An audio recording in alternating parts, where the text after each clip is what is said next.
Mengapa Parasurama tidak ikut berperang dalam perang Mahabharata bersama Kurawa, mengingat 3 murid kesayangannya bertarung berdampingan? Parasurama memberikan nasihat berikut kepada para Kuru di depan Bhisma, Durna, Karna, dan Krishna, dan yang lainnya di majelis Hastinapura.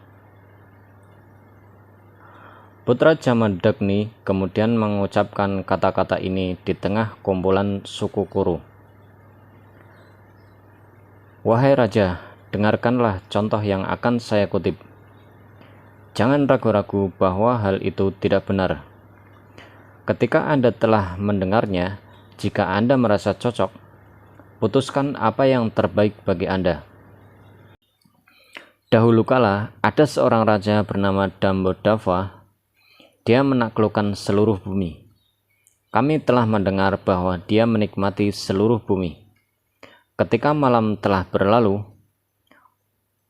Maharata yang gagah berani ini akan selalu bangun di pagi hari dan bertanya kepada para Brahmana dan Ksatria, apakah ada seorang saudara, seorang Vaisya, seorang Ksatria, atau seorang Brahmana yang memegang senjata, yang setara atau lebih unggul dariku dalam pertempuran? Mengatakan ini, Raja berkeliling bumi. Dia begitu mabuk dengan sikap kurang ajar sehingga dia tidak memikirkan orang lain. Ada Brahmana yang mulia dan terpelajar yang tidak takut pada apapun. Mereka memperingatkan Raja agar tidak berulang kali mengungkapkan rasa bangganya. Namun meski dilarang, orang jahat itu terus mempertanyakan para Brahmana itu. Dia sombong dan mabuk dengan kemakmurannya. Para Brahmana yang berjiwa besar itu adalah para petapa. Mereka menjalankan sumpah weda dengan amarah yang membara. Mereka berkata kepada raja yang kurang ajar itu, ada 2 singa di antara manusia yang telah berperang dalam banyak kehidupan. Wahai raja, tidak mungkin kamu bisa setara dengan mereka. Setelah disapa demikian, Raja kembali bertanya kepada para Brahmana itu, di manakah para Brahmana itu? Di mana mereka dilahirkan? Apa saja perbuatan mereka? Siapa mereka? Para Brahmana menjawab, kami telah mendengar bahwa mereka adalah 2 petapa Nara dan Narayana. Mereka telah datang ke dunia manusia ini. Wahai Raja, bertarunglah dengan mereka. Dikatakan bahwa Nara dan Narayana yang berjiwa besar menyiksa diri mereka sendiri dengan pertapaan besar-besaran di suatu wilayah Gandamadana yang belum ditentukan. Rama berkata, Raja mengumpulkan pasukan besar dengan 6 divisi. Dia dengan tidak toleran berbaris ke tempat tinggal orang-orang yang tidak terkalahkan. Dia pergi ke gunung Gandamadana yang tidak rata dan mengerikan. Ia maju ke depan, mencari 2 petapa yang tak terkalahkan itu. Dia melihat orang-orang tertinggi di antara manusia, yang kurus karena kelaparan dan kehausan. Pembuluh darah mereka menyatukan mereka.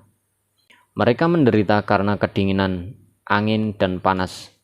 Ia mendekati mereka, menyentuh kaki mereka, dan menanyakan kesejahteraan mereka. Mereka menghormati raja dengan akar-akaran, buah-buahan, tempat duduk, dan air, dan bertanya kepadanya, apa yang bisa dilakukan untukmu?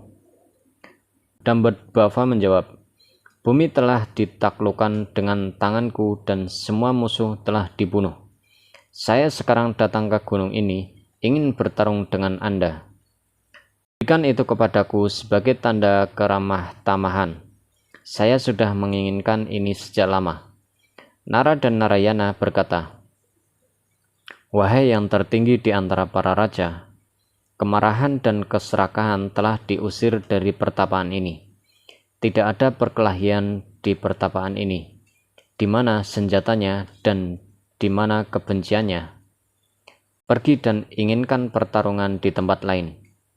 Ada banyak ksatria di bumi. Meski diajak bicara seperti itu, dia tetap bersikeras. Wahai keturunan silsilah Bharata, mereka menolak dan berulang kali mencoba menenangkannya. Tetapi raja itu sangat bersemangat untuk melawan dan menantang para petapa. Wahai Kurawa, Nara kemudian mengambil beberapa helai rumput di tinjunya dan berkata kepadanya, "Oh kesatria, Anda ingin bertarung? Datang dan bertarung. Bawa semua senjatamu dan persiapkan pasukanmu. Mulai sekarang dan seterusnya, aku akan menghancurkan kecintaanmu pada perang selamanya." Raja itu pun menjawab, "Wahai petapa, jika menurutmu senjata itu cukup untuk digunakan melawan kami, maka aku akan bertarung denganmu. Saya datang ke sini ingin berkelahi." Setelah mengatakan ini, dengan keinginan untuk membunuh petapa itu bersama pasukannya, raja itu pun menyelimutinya dari segala arah dengan hujan anak panah. Anak panah mengerikan itu mampu menembus tubuh orang lain. Namun orang bijak itu memukul mundur mereka semua dengan bilah rumputnya. Kemudian yang tak terkalahkan melepaskan sehelai rumput sebagai senjata yang mengerikan. Hal ini tidak dapat dilawan dan peristiwa luar biasa ini pun terjadi. Melalui kekuatan maya, orang bijak menggunakan helai rumput itu untuk memotong mata, telinga, dan hidung para prajurit. Raja melihat langit berwarna putih dengan helaian rumput tersebut. Ia tersungkur di kaki Nara dan berdoa memohon keselamatan. Nara adalah tempat berlindungnya, yang aman bagi mereka yang menginginkannya. Ia berkata kepada raja yang mencari perlindungan, "Milikilah kualitas seorang Brahmana, miliki dharma dalam jiwamu, dan jangan bertindak seperti ini lagi. Diatasi dengan sikap kurang ajar, jangan sekali-sekali menghina siapapun lagi, baik dia yang lebih rendah maupun yang lebih tinggi. Wahai raja, itu akan menjamin kesejahteraan tertinggi Anda. Dapatkan kebijaksanaan, mengatasi keserakahan, jadilah tanpa kesombongan. Miliki keadilan atas jiwa Anda, keadilan diri dan pemaaf. Bersikaplah lembut dan damai. Wahai raja, lindungi subjek Anda. Anda mendapat izin kami untuk pergi bertuah. Jangan bertindak seperti ini lagi. Atas permintaan kami, tanyakan kepada para Brahmana tentang kesejahteraan mereka." Kemudian raja bersujud di depan kaki orang-orang yang berjiwa besar itu. Dia kembali ke kotanya sendiri dan mengumpulkan banyak dharma.